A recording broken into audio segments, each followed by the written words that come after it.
Welcome everyone. My name is Jorge Leon. Thank you for joining us. This is the Tilford Diversity Program's second year working on a common reader. We'll be exploring the graphic novel, The Best We Could Do by Thi Bui. Now, let's get started.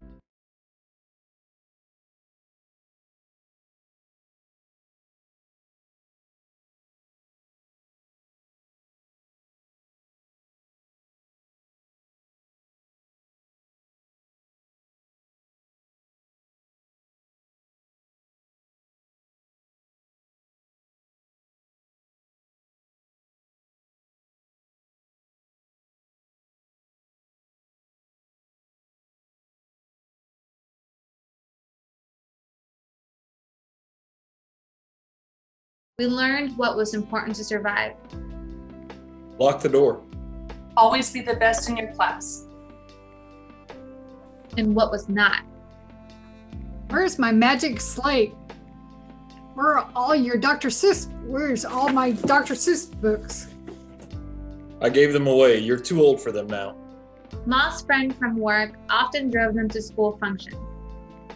I don't understand why your husband won't go to your kids' awards nights. Such bright kids. Why wouldn't he be proud of them? It's just not our way to show it so much. Hung, you're such a good student. Would you stay on as a teaching assistant next term? What do you think? It means I'll have to keep driving you at night. I have my license. I can drive. It's different here. You won't be able to do it.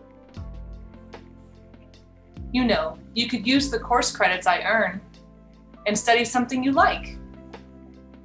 Bo tried his hand at graphic design.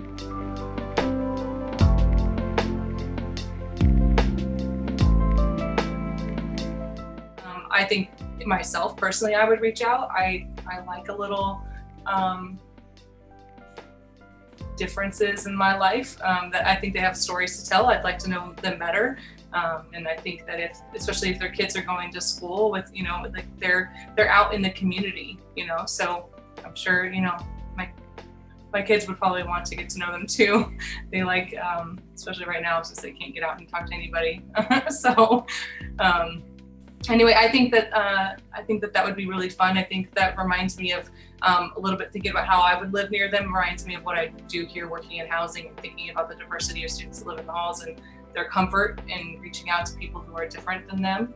And do they even know the words to talk about it? Do they even know what to say? Is that even any different than you would talk to anybody that you are more familiar with or comfortable with? So, just to give everyone on the call a little bit of perspective, I live about an hour north and west of here in outside of a small community called Elsmore, Kansas. Now, Elsmore has a population of about 300 with maybe one stop sign and absolutely nothing else in it.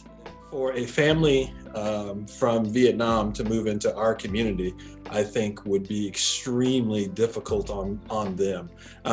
Most everyone, and again, painting the picture, a 1 mile section, we are the only people that live on our mile section. Our nearest neighbors are a mile away from us. So let's say they moved onto the mile section to the south of us because there's a house there.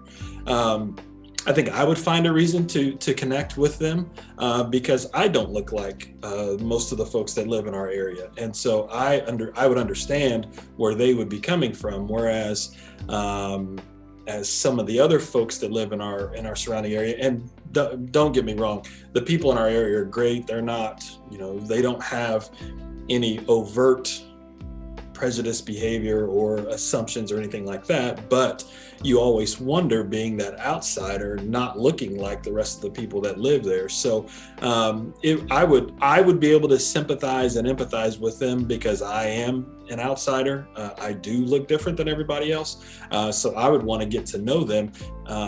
But I think once people got to know them and understood the culture and the differences, they would be embraced. I think once they got themselves established, once people got to know them, and their kids especially got into the school system, again, a little bit of a transition, but I think people would start to see them for what they're worth and enjoy enjoy the differences that they have to bring to the table. One of the things that strikes me from living in this community now for 2 decades is the importance of churches in our community. And when I read through the book this time, there was like Catholic charities, there were priests, there were people who wore red crosses, whether they were UN or something else. But in some ways, I think of that as being faith-based as well. So I was wondering if maybe churches would reach out to these particular families. And I remember that Bo was driven to Hammond, Indiana by, I'm pretty sure the person was from a church group. He said, I come out to the airport and I drive a couple of hours each way just to see if anybody's here from Vietnam. He asked, are you here from Vietnam? Do you need a ride somewhere? And so that would be one of the things that I would look at, would be the effect that those religious organizations might have. Now, I know on our particular campus that there are the International Friends of Pittsburgh just immediately comes to mind. So the school system seems to me to be able to help with people like that.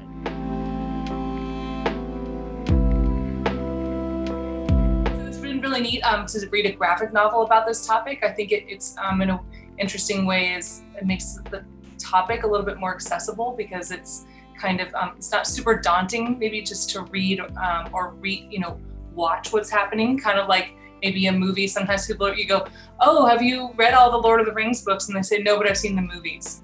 So in a way, it's kind of like the graphic novel is kind of makes the topic a little bit more accessible for some groups. And so I think that's been really a fun experience. One of the things that I learned from this book was the experiences that the parents had to go through really created the upbringing for their children to be, I think, a little bit on the sad side. And so then we need to be a little bit more understanding of, we don't know what's going on in these people's homes, and she's sharing that part of the culture and part of her parents' experience, and then how she is trying to become free as she's raising her own child. So that kind of spoke to me. I read the first few chapters by myself, and it was much tougher to read, and I don't want to say less enjoyable, but I really did enjoy the interaction and hearing the different voices as different voices, as opposed to just hearing my voice and my interpretation of it. So I did appreciate that approach. As far as the novel itself, I'm a big fan of growth and development, and to see the transition that she went through from a kid and kind of looking back on, how her perspective, and then getting to the end where her perspective changed and she started to understand the whys that she didn't necessarily feel it was her place to ask in the beginning, was important. And it's something that I think that we all go through as young people, into that transitioning into adults, and just kind of being okay and understanding that it's okay, you can ask why. I felt empathy, whether it was her experiencing it toward her parents, but also toward how descriptive she gets in what was happening in Vietnam that drove them out of there, so desperately out of there. And so being able to see that in description, kind of see the graphics, and that's another thing that I appreciated about it, was the graphics, being able to see in her memory what it looked like and how chaotic it was. I like the way that the community of emotions was established by the book. And I think that one of the purposes that she had in writing the book and having us read the book is she's trying to understand her parents. And at the same time, she invites us to try to understand her parents, but by extension, also our own families. And I think that is one of the things that really came through in the discussion. I really related a lot to the author and how she views both her parents. It's the same way I view both my parents. and their parents as well. We're 3 different generations that went through 3 different experiences, and I really related a lot to Poe because it's his whole father-son relationship is kind of that curse that I have in my family, where we have a hard time really trying to understand each other just because we're so different. And me, the youngest one, the latest in the generation, I am able to want to take the initiative to take that look back so I can understand my mom and dad better, so I can understand their parents, my grandparents better, and understand how society was for them and how culture really affects that. And this book really is kind of like a message of, definitely for people who are children of immigrants or immigrants themselves, that starting over doesn't always mean a fresh start. You do take the baggage from where you come from, and that does follow you for generations to come. And how do we break these curses? How do we step out of that mold? How do we fix ourselves so that it can trickle down and fix future generations? And this is a very touching and loving story. Even if you aren't an immigrant or a child of an immigrant, this is something that will help you reflect, to observe other people around you, knowing that everyone's experiences are different, but there's always a similar key connection between all of us.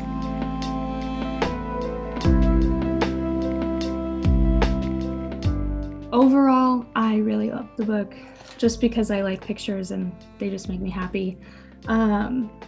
So something that I really thought was interesting about this book was the fact that they only use 2 colors. And I know that I typically tend to use like lots of colors when I design, very bold, bright kind of things. And it was nice to just like think to myself how I can start using less colors to maybe convey more emotion like she does. Yeah, I agree with Kayla that it's inspiring to look at something with just 2 colors and see how much emotion is conveyed. And it definitely makes you think, okay, how can I take that and make that my own?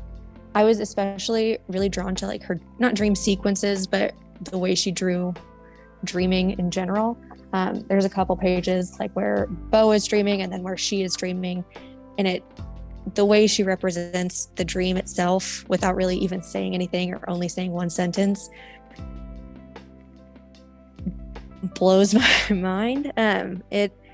It makes you really feel like you know what's going on without really saying anything. It's a very dreamlike feeling, but just like the vivid imagery of dreams, but with just 2 colors. And I think she communicates a lot through those. Along with the colors, I think how she uses like facial expressions and all the characters really like portrays all the emotions. So like even though I've never felt these things that she's gone through, it like puts you in her shoes. Kind of like you can tell like when she's frustrated, you can tell like in her eyebrow structure how the emotions change. There's like certain pages where you can tell the things she's going through is a lot darker because of the use of color, but then the emotions portrayed on everybody's faces really gets your feeling of what she's going through.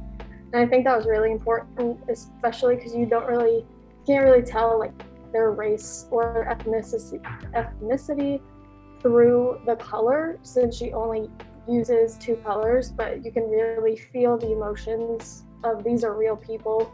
And they're not just characters in a novel, they're her real life. And I think that's really impactful.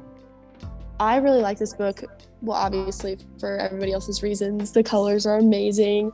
The fact that she could only use 3, I think really represented the less is more theory. She did not hesitate to take up space and really tell her story, which is really inspiring. I think that sometimes as designers, we feel like we're in a box, and she kind of just unapologetically spilled everything in a really beautiful way.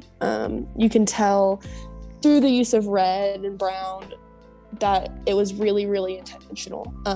And I think that sometimes we can forget to be really intentional with our space.